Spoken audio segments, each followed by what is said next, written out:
Tomorrow night is the beginning of Hanukkah. Like most Jewish holidays, we can never figure out exactly when it's going to fall.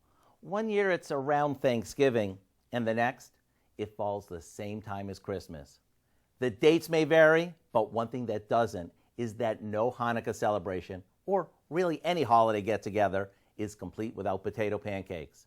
But this year, we're making ours with sweet potatoes rather than traditional white ones. We start by shredding 2 to 3 sweet potatoes that we've peeled. If you're making a double batch of these, now's the time to pull out your food processor. To this, we add an onion that we've chopped, along with an egg, flour, baking powder, and a bit of salt and pepper. After it's mixed, we form these into pancakes and pan fry them just long enough so they crisp up. Once they're done, we drain them on a cooling rack or on a platter lined with paper towels. And don't think these are just for Hanukkah. They're also great with your holiday ham or roast beef. Maybe serve them up with some applesauce for Dunkin', and you're good to go. To get the recipe for our sweet potato pancakes, all you need to do is visit our website.